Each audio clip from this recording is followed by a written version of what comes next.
Bonjour. Dans le cadre de l'étude à distance, aujourd'hui, je vais vous montrer une capsule intitulée Force conservative et force non conservative. Donc, à partir de cette capsule, on va distinguer entre ces deux types de forces et on va bien sûr donner des exemples et on va faire un petit exercice d'application. Mais surtout, on va aller plus loin et on va dire le rapport entre le programme de première année CPGE et deuxième année CPGE. D'accord. Donc, j'espère que cette capsule soit complète et va nous aider bien à distinguer entre les forces conservatives et les forces non conservatives. Cette partie, bien sûr, s'intègre dans l'étude énergétique de la mécanique. Donc, tout d'abord, il faut rappeler du travail d'une force. Donc, le travail d'une force, c'est quelque chose qui dépend du référentiel.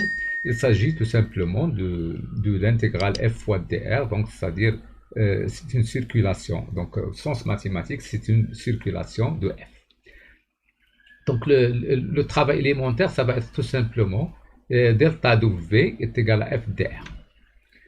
Donc, comme exemple, si je considère par exemple le poids, je considère un poids matériel qui se déplace de M1 vers M2. Donc, je veux calculer ce travail-là. Donc, je vais tout d'abord rappeler le travail élémentaire dW est égal à PdR. dr, c'est le déplacement élémentaire. On va utiliser ici les coordonnées cartésiennes. Donc, P, c'est quelque chose comme moins mg fois OZ puisqu'il est en bas. Et dr, c'est dx, ex, dy, ey, dz, ez. Donc, ça, c'est un produit scalaire qui va nous donner moins mg dz. Donc, ça, c'est dw. Moi, je veux calculer le travail de M1 vers M2. Donc, il suffit que j'intègre entre M1 et M2. Donc, je vais trouver moins mg delta z. D'accord. Avec delta z, c'est zm2 moins zm1. Voilà. Ça, c'est un exemple de calcul, si vous voulez, du travail. Voilà, c'est quelque chose qui va nous ramener pour comprendre ce que ça veut dire une force conservative. Donc, regardez, donc je peux ici écrire que le travail, c'est quelque chose comme plus ou moins mg fois delta z. Donc, c'est-à-dire, ça c'est une énergie, ça c'est la différence entre une énergie qui s'appelle l'énergie potentielle. Et on dit que une force conservative comme P ici, c'est une force qui dérive, si vous voulez, d'une énergie potentielle. Et dans ce cas, on peut écrire que moins delta W est égal à D de EP. Avec delta W, ça c'est une forme différentielle, et ça c'est la différentielle. Dans ce cas, donc je peux intégrer, donc ça veut dire que dans ce cas, la forme différentielle devient une différentielle, si vous voulez, totale exacte. Voilà. Donc, on résume, c'est que F est une force conservative lorsqu'il peut dériver d'une énergie potentielle, c'est-à-dire je peux calculer par exemple les coordonnées de F. Si je travaille à une seule coordonnée, je vais avoir Fx est égal à moins d de EP sur dx. D'accord. Mais si jamais on a quelque chose à trois dimensions, on va avoir Fy est égal à moins d de EP sur dy, etc. D'accord. Mais nous, on va se restreindre, on va rester pour l'étude à une dimension, c'est-à-dire à ce qu'on appelle un problème à une degré de liberté. Dans ce cas, je peux dire que le travail WC, c'est-à-dire de force conservative, est égal à moins delta de EP.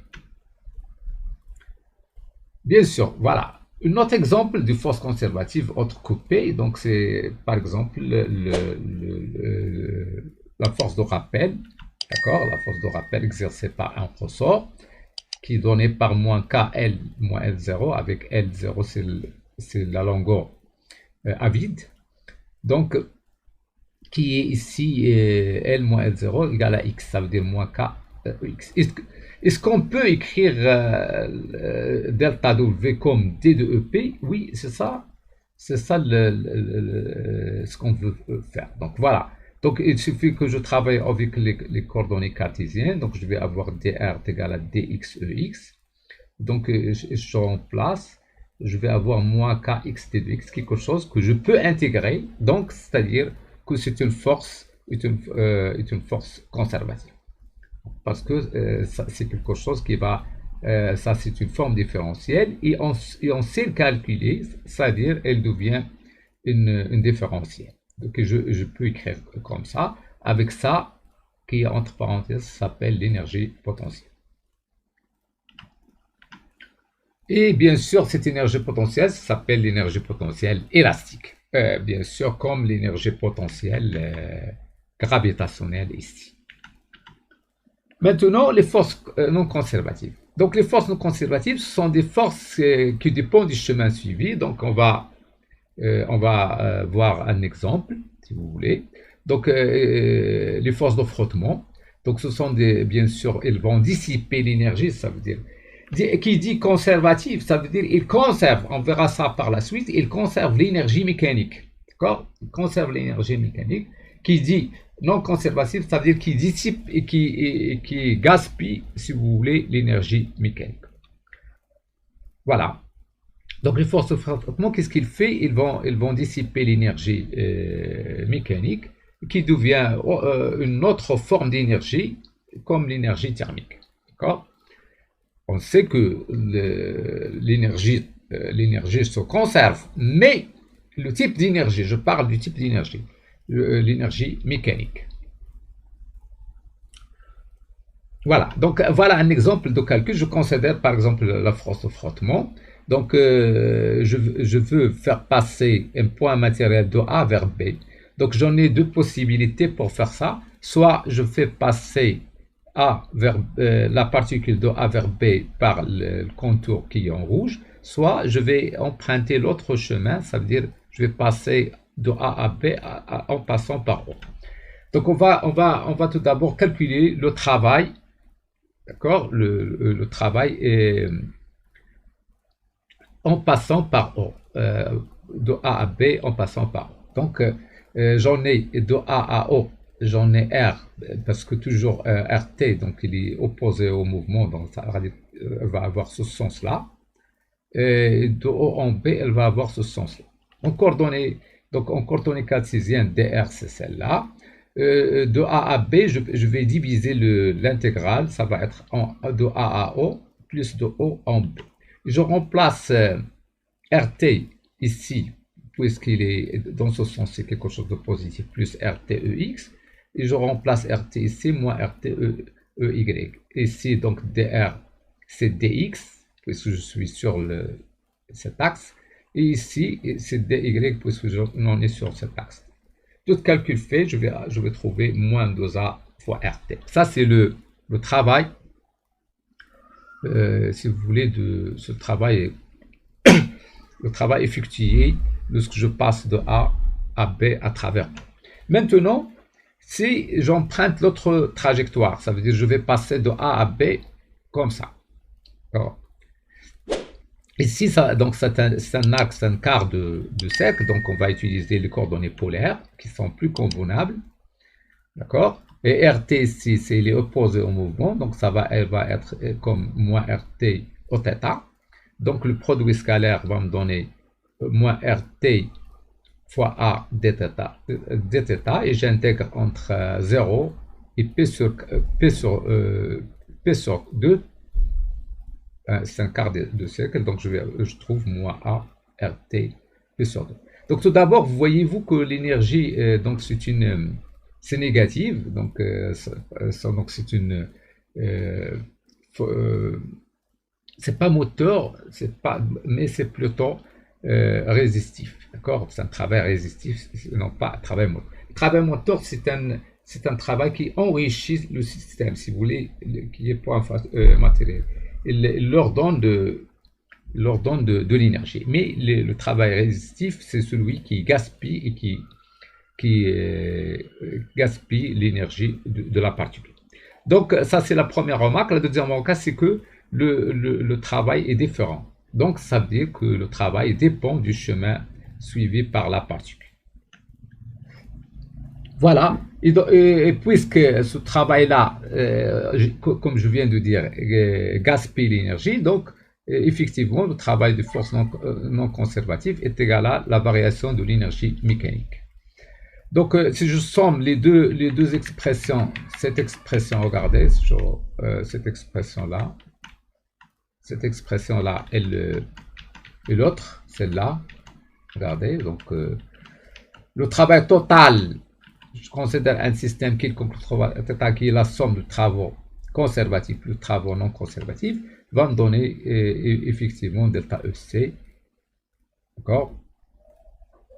Ça, c'est ce qu'on appelle le théorème de l'énergie cinétique. Donc, le théorème de l'énergie cinétique, la variation de l'énergie cinétique entre l'état initial et l'état final est égale à le travail et la somme des travaux de toutes les forces, que ce soit conservatives ou non conservatives. Voilà, donc pour terminer, je vais indiquer, si vous voulez, quelques utilisations. On peut utiliser cette notion de force conservative pour calculer, si vous voulez, le travail.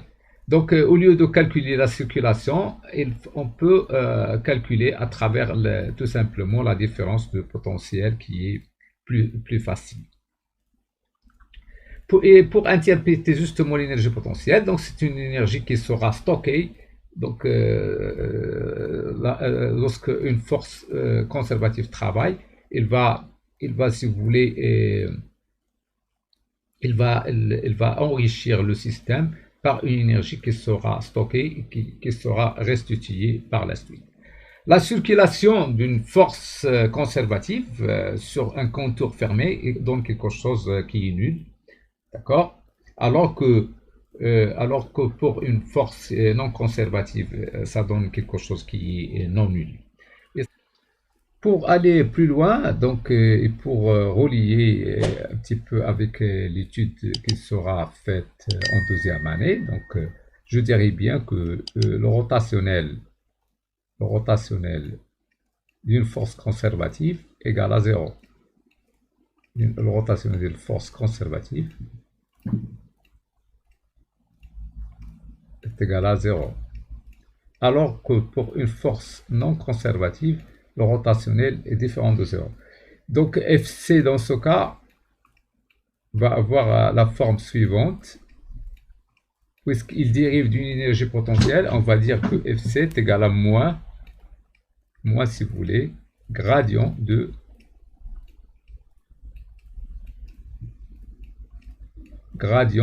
EP.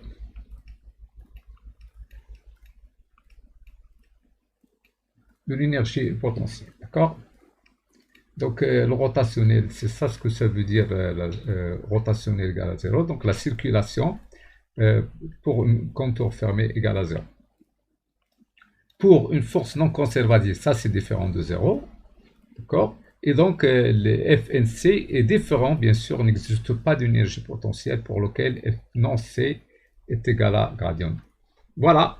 Donc, pour terminer, je dirais bien que, je répète ça, donc si jamais j'ai un système, un point matériel par exemple, qui ne soumet qu'à des forces conservatives, dans ce cas, il y a conservation de l'énergie potentielle, de l'énergie mécanique, et donc l'énergie mécanique sera une constante, c'est-à-dire une intégrale premier. Si jamais nous avons un système ou bien un point matériel qui est soumis à, en plus de forces conservatives, à des forces non conservatives, il n'y aura pas de conservation de l'énergie mécanique. Et dans ce cas, la variation de l'énergie mécanique égale à le travail, la somme des travaux des forces non conservatives.